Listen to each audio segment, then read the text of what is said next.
إن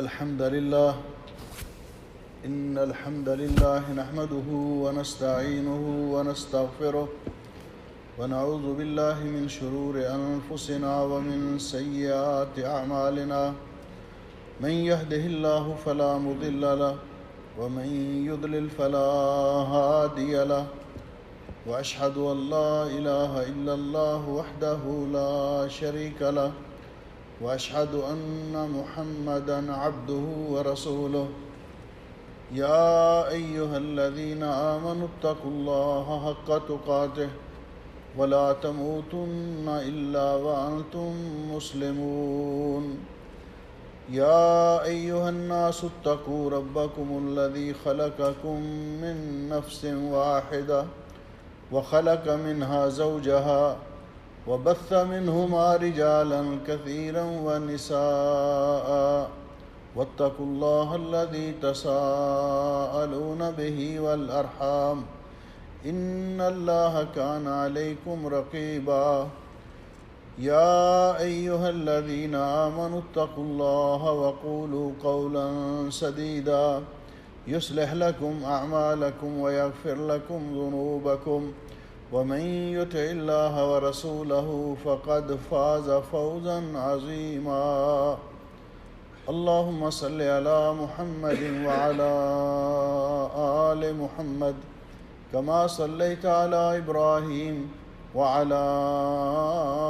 آل إبراهيم إنك حميد مجيد اللهم بارك على محمد وعلى آل محمد كما باركت على إبراهيم وعلى آل إبراهيم إنك حميد مجيد أما بعد فيا أيها الناس إن خير الحديث كتاب الله وخير الهدي هدي محمد صلى الله عليه وسلم وشر الأمور محدثاتها وكل محدثة بدعة وكل بدعة ضلالة وكل ضلالة في النار أعوذ بالله السميع العليم من الشيطان الرجيم وعد الله الذين آمنوا منكم وعملوا الصالحات ليستخلفنهم في الأرض كما استخلف الذين من قبلهم وليمكنن لهم دينهم الذي ارتضى لهم وليبدلنهم من بعد خوفهم أمنا يعبدونني لا يشركون بي شيئا ومن كفر بعد ذلك فأولئك هم الفاسقون۔ قابل صد احترام بزرگوں، بھائیوں اور عزیزوں، آج کے خطبہ جمعہ کا عنوان ہے نعمت الامن اہمیتہ و اسبابہ، امن و امان کی اہمیت اور اس کے اسباب۔ حضرات گرامی قدر، دو چیزیں امن و امان کا قیام اور معیشت کا استحکام، یہ کسی بھی پرامن اور صالح معاشرے کی ریڑھ کی ہڈی ہے۔ اس لیے اللہ سبحانہ و تعالیٰ نے جب مکہ والوں پر ان کو اپنی توحید کی دعوت دی تو ان پر اپنے دو انعامات کا، احسانات کا ان کے سامنے تذکرہ کیا کہ ان کو اس گھر کے مالک اللہ جل شانہ کی عبادت کرنی چاہیے، الذی اطعمہم من جوع، ایک چیز کہ جس نے ان سے فقر و فاقے کا خاتمہ کیا، ان کے لیے رزق کا انتظام کیا، وآمنہم من خوف، اور دوسرا احسان یہ جتلایا کہ اللہ رب العزت نے ان کو امن و امان جیسی نعمت عطا کی، خوف اور خطر کو ان سے دور کیا۔ تو گویا کہ اس مقام پہ اللہ رب العزت کا ان چیزوں کا تذکرہ کرنا اس بات کی واضح طور پر دلیل ہے کہ یہ دو چیزیں کسی بھی معاشرے کے لیے کلیدی حیثیت رکھتی ہیں، ریڑھ کی ہڈی کی طرح ہیں۔ ایک امن و امان کا قیام اور دوسرا معیشت کا استحکام۔ ان دو چیزوں میں سے بھی امن و امان اس کو مقدم کیا گیا۔ جب اللہ کے نبی سیدنا حضرت ابراہیم علیہ السلام اور ان کے فرزند جلیل حضرت اسماعیل علیہ السلام نے بیت اللہ شریف کی تعمیر مکمل کی، اس کے بعد انہوں نے اللہ سبحانہ و تعالیٰ سے یہ دعا کی۔ اللہ رب العزت نے اس کا قرآن پاک میں تذکرہ کیا، رب اجعل ھذا البلد آمنا وارزق اہلہ من الثمرات، اے اللہ اس شہر کو امن والا شہر بنا اور اس یہاں کے رہنے والے ان کو پھلوں کا رزق عطا فرما۔ تو مفسرین نے لکھا ہے کہ ابراہیم علیہ السلام کی دعا میں رزق پر امن و امان کو مقدم کیا گیا ہے، اس لیے امن و امان ہو اور رزق میں اگر کچھ کمی بھی ہو تو انسان سکون اور اطمینان کی زندگی بسر کر سکتا ہے، لیکن معاشرے کے اندر امن و امان نہ ہو، انسان کو سکون نہ میسر ہو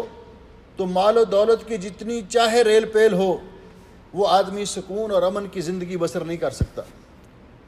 یہ اتنی بڑی نعمت ہے کہ پیارے نبی حضرت محمد الرسول اللہ صلی اللہ علیہ وسلم خصوصی طور پر اس کے لیے اللہ تعالیٰ سے دعا کیا کرتے تھے۔ آپ اندازہ فرمائیں کہ جب ہر مہینے نیا چاند طلوع ہوتا تو رسول اکرم صلی اللہ علیہ وسلم نئے چاند کو دیکھ کر جو دعا فرمایا کرتے، اس دعا کے الفاظ پر ہی غور کر لیجئے، اللہم اہلہ علینا بالامن والامان والسلامت والاسلام ہلال و خیر و رشد ربی و ربک اللہ،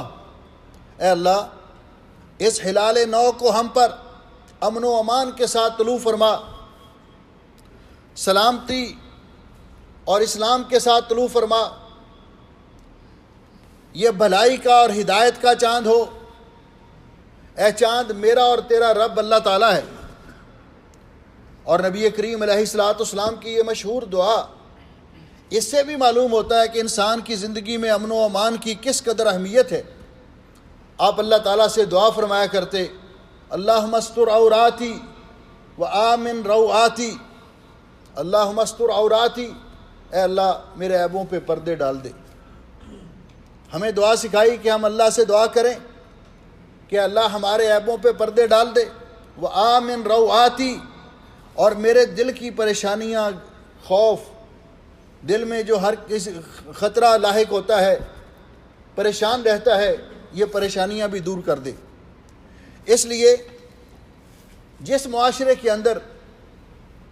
قانون کی پاسداری ہے، امن و امان ہے، اس معاشرے کی خیر و برکات ان کا آپ مشاہدہ کر رہے ہیں۔ جس ملک میں ہم رہ رہے ہیں، اللہ رب العزت اس کو مزید امن و استقرار بخشے، ہر قسم کی شر اور فتنے سے محفوظ رکھے، اس ملک کی بھی اور تمام بلاد اسلامیہ کی اللہ تعالیٰ حفاظت فرمائے۔ آپ کے پاس کتنی کتنی قیمتی گاڑیاں ہیں اور آپ کے گھر کے سامنے کھڑی ہوتی ہیں، آپ کو کوئی خطرہ نہیں ہوتا کہ ہماری گاڑی کو کوئی اٹھا لے گا۔ رات کسی وقت بھی آپ گھر سے اپنے کام کے لیے نکلتے ہیں، آپ کو کوئی خطرہ نہیں ہے کہ راستے میں کوئی ہمیں لوٹ لے گا، بلکہ میں تو بعض اوقات اس وقت اللہ تعالیٰ سے بہت دعا کرتا ہوں جب کبھی بعض اوقات کسی درس یا پروگرام سے لیٹ آتے ہیں، 11:30 12 کا ٹائم ہوتا ہے، تو ہمارے خیتان میں چھوٹے چھوٹے بچے اور بچیاں گارڈن سے گھر کی طرف جا رہے ہوتے ہیں، کھیلتے جا رہے ہوتے ہیں، ان کو کوئی فکر نہیں ہوتی، کوئی خوف نہیں ہوتی، قانون کی عملداری اور پاسداری ہوتی ہے۔ تو پھر یہ نہیں ہوتا کہ شام کے بعد بچے گھر سے نہ نکلیں، یہ بچے اٹھانے والا گینگ پکڑا گیا، آج وہاں سے بچوں کو اغوا کر لیا گیا۔ تو جس معاشرے کے اندر آپ گھر میں ہیں، اپنے گھر کا دروازہ بند کر کے آپ آرام کر رہے ہیں، آپ کو کسی قسم کا کوئی خوف اور خطرہ نہیں ہے۔ آپ حج یا عمرہ کے لیے جاتے ہیں، یہ سعودیہ میں بارڈر سے لے کر بائی روڈ کتنا لمبا سفر ہے، جہاں بھی مسافر تھک جائے گاڑی سائڈ پہ کھڑی کر کے لیٹ جائے, اس کی فیملی بیٹھ جائے سستانے کے لیے, ان کو کوئی خوف اور کوئی ڈر نہیں. یہ ہیں امن و امان کی برکات, اور یہ ہر معاشرے کی بنیادی ضرورت ہے. اس لیے اللہ سبحانہ و تعالیٰ نے اس کو اتنی بڑی نعمت قرار دیا, اور ان لوگوں کا حوالہ دے کر جہاں امن و امان کی صورتحال مخدوش ہے, تو اللہ رب العزت نے مکے والوں کو مخاطب کرتے ہوئے فرمایا, اولم یرو انا جعلنا حرما آمنا, کیا یہ لوگ مشاہدہ نہیں کرتے, دیکھتے نہیں کہ ہم نے حرم کو امن والا بنایا؟ کیونکہ اللہ سبحانہ و تعالیٰ نے فرمایا ومن دخلہ کان آمنا, جو حرم کے اندر داخل ہو جاتا ہے امن میں ہو جاتا ہے. کتنا امن, ایسا نظام اللہ رب العزت نے قائم کیا کہ حدود حرم کے اندر کسی جانور کو بھی خوف زدہ کرنا حرام ہے. انسان تو بڑی دور کی بات ہے, بلا وجہ وہاں کے درخت کاٹنے, اللہ نے پرندوں کو, جانوروں کو, حتیٰ کہ نباتات کو تحفظ دیا ہے, اس قدر امن ہے. تو اللہ تعالیٰ فرماتے ہیں کہ یہ دیکھتے نہیں کہ ہم نے کس قدر حرم کو امن والا بنایا, جبکہ وَيُتَخَطَّفُ النَّاسُ مِنْ حَوْلِهِمْ, ان کے ارد گرد کے علاقوں کے لوگ, ملکوں کے لوگ, ان کو لوگ اچک لیتے ہیں, اغوا کر لیتے ہیں, گھروں سے اٹھا لیتے ہیں. تو اللہ تعالیٰ فرماتے ہیں ان کے مقابلے میں ان لوگوں کو اللہ کا شکر ادا کرنا چاہیے کہ اللہ رب العزت نے ان کو امن و امان جیسی نعمت سے نوازا ہے, امن و امان عطا کیا ہے. اور اللہ رب العزت فرماتے ہیں, اور نبی پاک صلی اللہ علیہ وسلم نے فرمایا, من اصبح منکم آمنا فی سربہ معافا فی جسدہ, تم میں سے جو شخص اپنے گھر میں امن و امان سے رہ رہا ہو, معافا فی جسدہ, جسمانی طور پر صحت مند ہو, عندہ قوت یومہ, اس کے ساتھ تازہ بتازہ روزی اس کے پاس آتی ہو, ایک دن کا کھانے کا اس کے پاس راشن موجود ہو. تو جس کے پاس یہ چیزیں ہیں, تو نبی پاک صلی اللہ علیہ وسلم نے فرمایا کأنمت حیزت لہ الدنیا بحذافیرہا, وہ ایسے ہے جیسے کہ اللہ نے دنیا کی ہر نعمت اس کو عطا کر دی. اپنے گھر میں کن چیزوں کو شمار کیا؟ آمنا فی سربہ, اپنے گھر میں امن سے رہ رہا ہے, امن کی حالت میں صبح کرتا ہے. معافا فی جسدہ, جسمانی طور پر صحت مند ہے, یعنی امن و امان بھی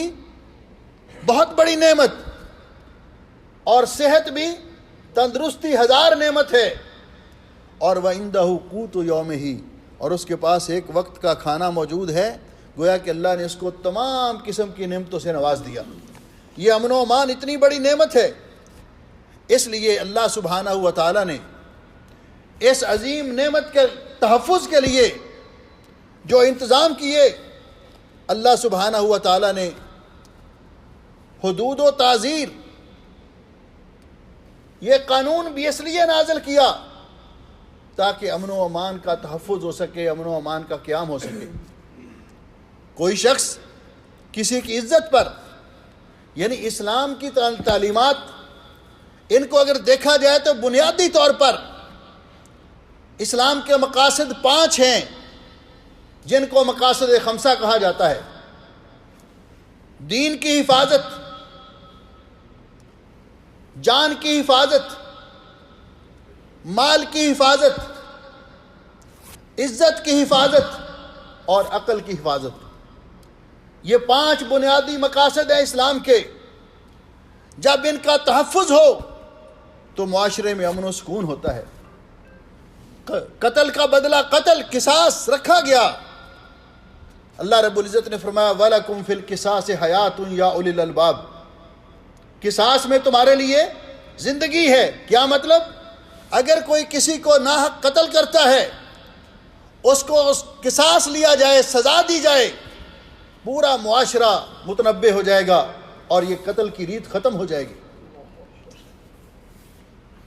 چوری کرنے والے کا ہاتھ کاٹنے کا حکم دیا گیا مال کے تحفظ کے لیے. بدکاری کرنے والے کی سزا مقرر کی گئی عزت کی حفاظت کے لیے. نشہ آور چیزیں, شراب, چرسفیون، ان کو حرام قرار دیا گیا عقل کے حفاظت کے لیے۔ اللہ نے نظام نازل کیا، شرک کو حرام قرار دیا، نبی پاک صلی اللہ علیہ وسلم کی سنت کی مخالفت کو حرام قرار دیا، بدعت کو حرام قرار دیا دین کی حفاظت کے لیے۔ تو جب ان چیزوں کی حفاظت ہو، صحیح معنوں میں ان کی پاسداری کی جائے، تو ایک پرامن اور صالح معاشرہ وجود میں آتا ہے۔ اللہ سبحانہ و تعالیٰ نے حقوق مقرر کیے، بندوں کے حقوق و فرائض مقرر کیے امن و امان کے قیام کے لیے۔ اللہ رب العزت نے نیکی کا حکم دینے کا اور برائی سے روکنے کا ہمیں حکم دیا کہ انسان معاشرے کے اندر برائی کو روکے، اپنی حیثیت کے مطابق نیکی کا حکم دے، تو امن و امان کے قیام کے لیے، اسلام کے مقاصد خمسہ کے حصول کے لیے۔ اس لیے جو شخص کسی بھی طرح سے امن و امان کو خراب کرنے کی کوشش کرے گا، معاشرے کے امن و سکون کو تہ و بالا کرے گا، اللہ کے اس نظام کی مخالفت کرے گا، اللہ رب العزت نے اس کی سخت سزا رکھی ہے۔ ایک تو اللہ رب العزت فرماتے ہیں واللہ لا يحب المفسدین، اللہ تعالیٰ فساد کرنے والوں کو پسند نہیں کرتا، وہ فساد کسی شکل میں بھی ہو۔ اسی لیے اللہ تعالیٰ نے غیبت کو حرام قرار دیا، چغلی کو حرام قرار دیا، کسی کو دوسرے کے خلاف برانگیختہ کرنے کو حرام قرار دیا، معاشرے کے اندر امن و سکون کے تحفظ کے لیے۔ اور پیارے نبی حضرت محمد رسول اللہ صلی اللہ علیہ وسلم نے فرمایا کہ انسان، اس سے پہلے قرآن پاک کی آیت سورۃ المائدہ آیت نمبر 33 میں اللہ رب العزت فرماتے ہیں کہ جو لوگ معاشرے کے امن و سکون کو برباد کرتے ہیں، چوری کرتے ہیں، ڈاکہ ڈالتے ہیں، لوگوں کو خوف زدہ کرتے ہیں، لوگوں کی چادر اور چار دیواری کے تحفظ کو پامال کرتے ہیں، تو اللہ رب العزت نے فرمایا انما جزاء الذین یحاربون اللہ ورسولہ، ان لوگوں کی جزا اور سزا جو اللہ اور اللہ کے رسول کی مخالفت کرتے ہیں، وَيَسْعَوْنَ فِي الْأَرْضِ فَسَادًا، اور زمین میں فساد بپا کرنے کی کوشش کرتے ہیں، زمین کے اندر لوٹ مار مچاتے ہیں، قبضہ گروپ بنے ہوئے ہیں، اللہ رب العزت فرماتے ہیں ان کی سزا یہ ہے ان یقتلوا او یصلبوا، ایسے لوگوں کو گورنمنٹ سزا دے، ان کو قتل، ان کو پھانسی پہ چڑھا دے، سولی پہ لٹکا دے، او تقطع ایدیہم وارجلہم من خلاف، یا مخالف سمت میں ان کے ہاتھ پاؤں کاٹ دیے جائیں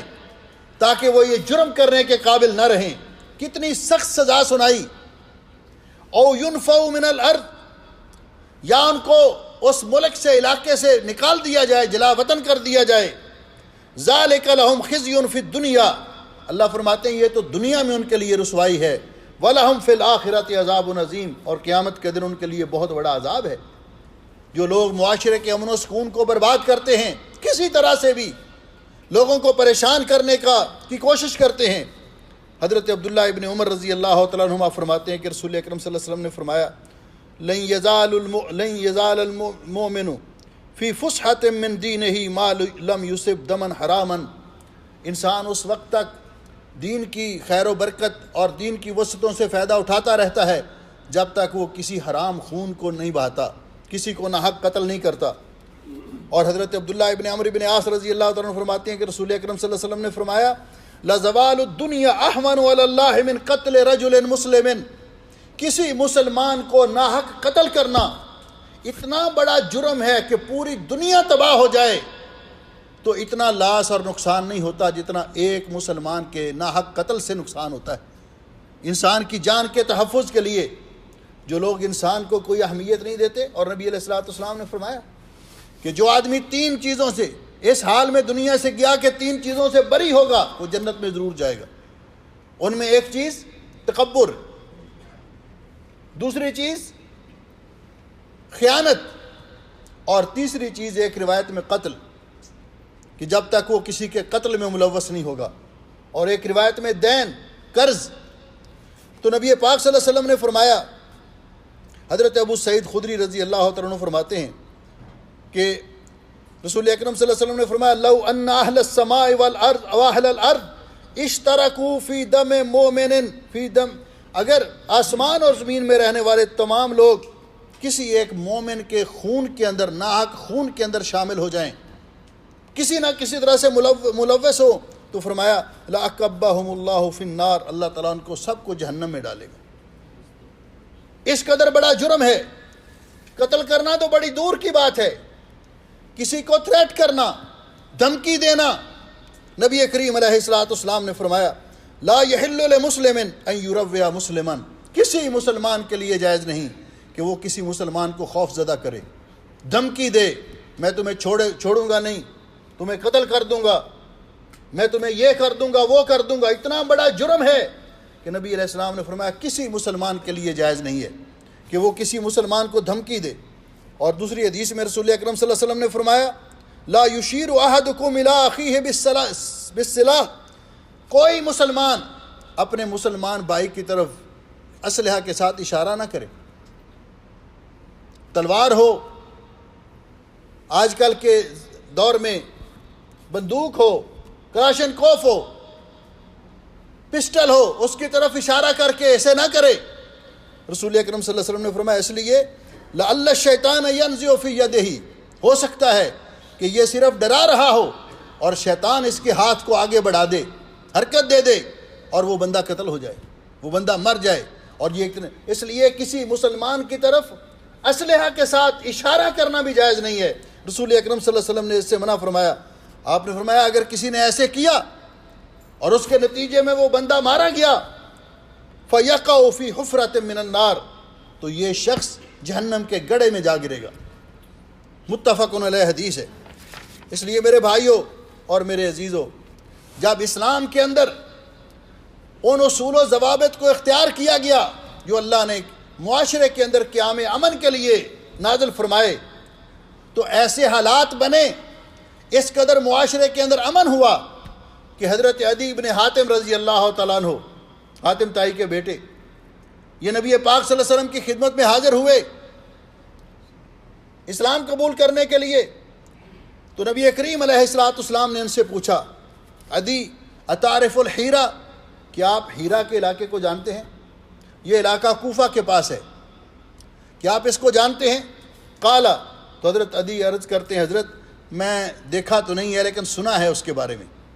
آپ نے فرمایا والذی نفسی بیدہ، اس ذات کی قسم جس کے ہاتھ میں میری جان ہے، لیتمن اللہ ھذا الامر، اللہ تعالیٰ دنیا میں اسلام کو اس قدر غالب کرے گا، اسلام کا پر رحمت نظام دنیا میں اس قدر نافذ ہوگا۔ آپ نے فرمایا حتیٰ تخرج الزعینۃ ای المرأۃ، حتیٰ کہ ایک عورت اکیلی نکلے گی ہیرا سے، کوئی اس کو بچاؤ کرنے والا اس کے ساتھ نہیں ہوگا، اکیلی نکلے گی۔ حتیٰ تطوف بالبیت، حتیٰ کہ وہ جا کر بیت اللہ شریف کا طواف کرے گی، کوئی شخص اس کی طرف ٹیڑھی نگاہ کر کے دیکھنے والا نہیں ہوگا، اس قدر معاشرے کے اندر امن ہوگا۔ اور آپ نے فرمایا دوسری چیز آپ یہ بھی دیکھیں گے وَلَتُفْتَحَنَّ کنوز و کسریٰ ابن ہرمز، ایران جیسی سپر طاقت کسریٰ، اس کے خزانے فتح ہو کر مسلمانوں کے کنٹرول میں آئیں گے۔ اور تیسری چیز اللہ تعالیٰ اس قدر مال میں فراوانی عطا کرے گا کہ کوئی قبول کرنے والا نہیں ہوگا۔ یہ حدیث بیان کرنے کے بعد حضرت عدی بیان کرتے ہیں کہ دو چیزیں تو میں نے اپنی آنکھوں سے دیکھ لی، ایک عورت اکیلی چلی ہیرا سے اپنے اونٹ پر بیت اللہ شریف کا طواف کر کے واپس پلٹ گئی، کوئی اس کی طرف ٹیڑھی نگاہ کر کے دیکھنے والا نہیں تھا، کسی کو اس کا کوئی خوف اور خطرہ نہیں تھا۔ اس قدر دنیا کے اندر امن قائم ہوا اسلام کی برکات کی وجہ سے۔ اور دوسرا، کسریٰ کے خزانے حضرت عمر رضی اللہ تعالیٰ عنہ کے دور میں ایران فتح ہوا، وہ خزانے، وہ تاج، وہ سب کچھ مدینہ طیبہ میں مال غنیمت کے طور پر آیا۔ کہتے دو چیزیں میں نے اپنی آنکھوں سے دیکھ لی ہیں، اور نبی پاک صلی اللہ علیہ وسلم کی زبان اقدس پر مجھے یقین ہے تیسری کے بارے میں بھی کہ وہ بھی برحق ہے، ابھی میں نے دیکھی نہیں لیکن ہوگا ایسے ہی۔ کہ مال اتنا ہوگا کوئی قبول کرنے والا نہیں ہوگا، اس لیے کہ اس وقت کیسا نظام تھا، قانون کی کس قدر پاسداری تھی، اس کا اندازہ آپ اس بات سے لگا سکتے ہیں کہ اس وقت رسول اکرم صلی اللہ علیہ وسلم کے مبارک دور میں غریبوں اور امیروں کے لیے سب کے لیے ایک قانون تھا۔ آپ نے فرمایا آپ سے پہلی امتوں کی ہلاکت کا سبب یہ بنا کہ وہ لوگ جب کوئی بڑا آدمی جرم کرتا تو اس کو چھوڑ دیتے، قانون کی کئی شکیں نکال لیتے، اور جب کوئی غریب، فقیر، کمزور آدمی وہ جرم کا ارتکاب کرتا تو اس پر قانون نافذ کر دیتے۔ لیکن محمد رسول اللہ سید الاولین والآخرین نے کیا کیا؟ ایک عورت، بنو مخزوم کی ایک عورت، اس کا نام بھی فاطمہ تھا، اس نے چوری کر لی، بڑا قبیلہ تھا، نبی پاک صلی اللہ علیہ وسلم کی خدمت میں کیس آیا، آپ نے اس کا ہاتھ کاٹنے کا حکم دیا۔ اس قبیلے کے لوگوں نے کہا کہ نبی پاک صلی اللہ علیہ وسلم کے کوئی قریبی صحابی، ان کے ذریعے سفارش کر دیجئے کہ کوئی اور جرمانہ وغیرہ کر دیں، ہاتھ نہ کاٹیں، یہ بہت بڑی بدنامی ہے۔ تو جب نبی پاک صلی اللہ علیہ وسلم کے پاس وہ صحابی گئے تو آپ اتنا ناراض ہوئے، آپ نے فرمایا کیا تم اللہ کی حدود میں جب ایک فیصلہ ہو چکا سفارش کرنے آئے ہو؟ یہ تو بنو مخزوم کی فاطمہ ہے، اللہ کی قسم لو ان فاطمہ بنت محمد سرقت لقطعت یدہا، حالانکہ ایسے ہونا نہیں تھا، لیکن آپ نے قانون کی پاسداری کی بات کی، اگر میری بیٹی بھی ایسے کرتی میں اس کا ہاتھ کاٹ دیتا۔ یہ ہے قانون کی، جب قانون کی پاسداری ہو تو امن و امان ہوتا ہے، اور جب امن و امان کے لیے جو ضوابط مقرر ہیں جب ان کو تہ و بالا کیا جائے تو اس معاشرے کے اندر کبھی امن قائم نہیں ہوتا۔ اور امن و امان کو مخدوش کرنے والی چیزوں میں سب سے پہلی چیز وہ ہے جس کا میں نے ابتدائی آیت میں تذکرہ کیا کہ اللہ رب العزت نے فرمایا، اللہ تعالیٰ نے تم میں سے وہ لوگ جو ایمان لائے اور نیک اعمال کیے ان کو دنیا کے اندر خلافت دینے کا وعدہ کیا ہے۔ جب وہ خلافت ان کو اللہ تعالیٰ دے گا تو وہ اللہ تعالیٰ کے دین کو نافذ کریں گے، صرف میری عبادت کریں گے، لا یشرکون بی شیئا، میرے ساتھ کسی کو شریک نہیں ٹھہرائیں گے۔ جس معاشرے کے اندر شرک ہے، شرک کتنا بڑا گناہ ہے، جرم ہے کہ جہاں شرک ہوتا ہو اس معاشرے کے لوگ اللہ کی نگاہ سے گر جاتے ہیں، وہاں امن قائم نہیں ہوتا۔ اللہ رب العزت نے قرآن پاک میں واضح فرما دیا، اللہ تعالیٰ فرماتے ہیں الذین آمنوا ولم یلبسوا ایمانہم بظلم، وہ لوگ جو ایمان لائے اور انہوں نے اپنے ایمان کے ساتھ ظلم کو نہیں ملایا، اولئک لہم الامن، ان کو امن نصیب ہوگا دنیا میں بھی اور آخرت میں بھی، وہم مہتدون، اور وہی ہدایت یافتہ ہیں۔ صحابہ اکرام عرض کرتے ہیں حضرت ہم میں سے کس سے نے اپنی جان پہ ظلم نہیں ہوتا؟ آپ نے فرمایا ظلم سے مراد وہ نہیں جو تم سمجھے ہو، اس ظلم سے مراد ہے ان الشرک لظلم عظیم، کہ سب سے بڑا ظلم شرک ہے۔ اور دوسری چیز نبی پاک صلی اللہ علیہ وسلم کی سنت کی مخالفت، کیونکہ ہر بدعت گمراہی ہے، اور اللہ تعالیٰ نے نبی پاک صلی اللہ علیہ وسلم کو دنیا کے لیے رحمت للعالمین بنا کر بھیجا ہے۔ جو آپ کی سنت کی مخالفت کرے گا اس معاشرے کے اندر کبھی امن نہیں آئے گا۔ اللہ سبحانہ و تعالی ہمیں توفیق بخشے کہ ہم اور یہ امن معاشرے کے اندر اس کے قیام کے لیے کوشش کرنا معاشرے کے ہر فرد کا فریضہ ہے۔ ہم خود بھی شرک سے بچیں، اللہ کی عبادت کریں، اللہ سے دعا کریں اور دوسروں کے حقوق کو ادا کریں، ایک دوسرے کے ساتھ خیر خواہی کا جذبہ ہو۔ یہ نہیں کہ کسی کا گھر جل رہا ہو تو ہم کہیں ہمیں کیا ہے، مسلمان کی یہ شان نہیں ہوتی۔ مسلمان الدین والنصیحہ، ہمیشہ خیر خواہی کرتا ہے، اپنے ساتھ بھی دوسروں کے ساتھ بھی۔ مسلمان اپنی عزت کی بھی حفاظت کرتا ہے، دوسروں کی عزت کا بھی محافظ ہوتا ہے، اپنے مال کی بھی حفاظت کرتا ہے، دوسروں کے مال کا بھی محافظ ہوتا ہے۔ مسلمان اپنی بھی اور دوسروں کی بھی چادر اور چار دیواری کا محافظ ہوتا ہے۔ اسلام یہ کہتا ہے کہ اگر کوئی شخص کسی عام جگہ سے چوری کرے تو اس کو ایک چوری کی سزا ملے گی، اور اگر کوئی اپنے پڑوسی کے گھر میں چوری کرے گا تو اس کو 10 چوریوں کی سزا ملے گی، کیونکہ پڑوسی کے گھر کا محافظ ہوتا ہے۔ پڑوسی کی عزت پر حملہ کرے گا تو اس کو 10 بدکاروں کے برابر سزا ملے گی۔ یہ اسلام کا سنہری نظام ہے جس کی وجہ سے دنیا میں امن قائم ہوتا ہے۔ اللہ رب العزت ہمیں توفیق بخشے کہ ہم معاشرے کے اندر قیام امن کے لیے کوشش کریں۔ اللہ تعالی ہمیں امن و سکون اور تحفظ نصیب فرمائے، اپنے گھر میں بھی، معاشرے میں بھی، اور ہمارے بلاد میں، تمام بلاد اسلامیہ میں اللہ سبحانہ و تعالی امن و امان قائم کرے اور ہمیں امن کی برکات سے استفادہ کرنے کی توفیق بخشے۔ اقول قولی ھذا استغفر اللہ لی ولکم ولسائر المسلمین من کل ذنب واتوب الیہ فاستغفروہ انہ ھو الغفور الرحیم۔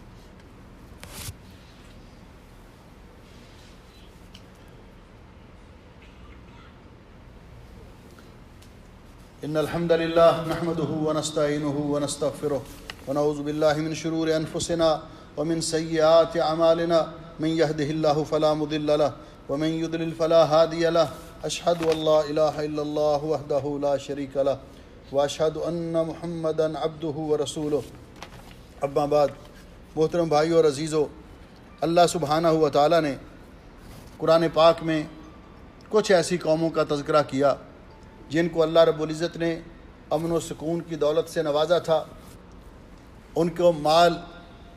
رزق کی فراوانی عطا کی تھی، لیکن اللہ تعالیٰ نے پھر وہ امن ان سے چھین لیا۔ وہ رزق کی فراوانی اور خوشحالی ان سے واپس لے لی۔ اس کی وجہ کیا تھی؟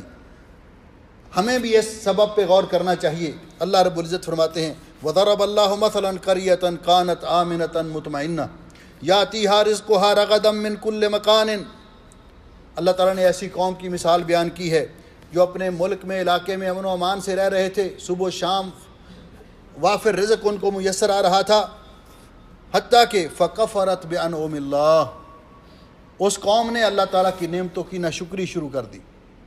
نعمت امن کی بھی ناشکری کی،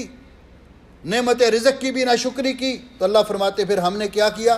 فَأَذَاقَهَا اللَّهُ لِبَاسَ الْجُوعِ وَالْخَوْفِ، ہم نے ان سے دونوں نعمتیں چھین لیں اور ان پر فقر و فاقے اور بھوک کو مسلط کر دیا اور خوف کے سائے ان پہ مسلط کر دیے، بما کانوا یصنعون، ان کے کردار کی وجہ سے، ان کے اعمال کی وجہ سے۔ اس لیے ہمیشہ اللہ کی نعمتوں کا شکر ادا کرنا چاہیے۔ کفران نعمت، اس سے بھی اللہ تعالیٰ معاشرے سے امن و امان چھین لیتا ہے، اور یہ بھی معاشرے کے اندر امن و امان قیام کرنے کی ایک صورت بیان کی رسول اکرم صلی اللہ علیہ وسلم نے، انصر اخاک ظالما او مظلوما، اپنے بھائی کی مدد کرو خواہ وہ ظالم ہو یا مظلوم ہو۔ صحابہ اکرام نے عرض کیا حضرت مظلوم کی مدد تو سمجھ آتی ہے، ظالم کی مدد کیسے کریں؟ آپ نے فرمایا ظالم کو اس کے ظلم سے روکا جائے، اس کا ہاتھ پکڑا جائے، یہ اس کی مدد ہے تاکہ وہ اس کی تباہی اور نقصان اور خسارے سے بچ سکے، اور اس طرح معاشرے کے اندر امن بھی قائم ہوگا اور معاشرے کے افراد کا تحفظ بھی ہوگا۔ نبی پاک صلی اللہ علیہ وسلم نے فرمایا، صحیحین کے اندر حدیث ہے، من کان یؤمن باللہ والیوم الآخر فلا یؤذی جارہ، جو آدمی اللہ اور اللہ تعالیٰ کے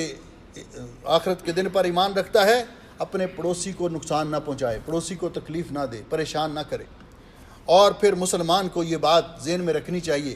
ہم مسلمان ہیں، مومن بھی ہیں اور مسلم بھی ہیں، ہمیں اپنی قدر پہچاننی چاہیے۔ مسلم کا معنی کیا ہے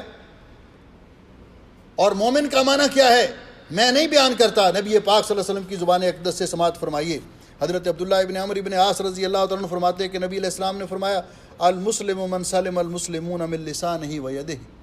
مسلمان وہ ہے، حقیقی مسلمان کی پہچان اور تعریف یہ ہے کہ اس کی ہاتھ اور زبان سے دوسرے مسلمان محفوظ رہیں، وہ نہ اپنے ہاتھ سے کسی کو تکلیف پہنچائے نہ زبان سے۔ والمؤمن من امنہ الناس ولا دمائہم واموالہم، مومن وہ ہے کہ جس کے مال اور ان کے خون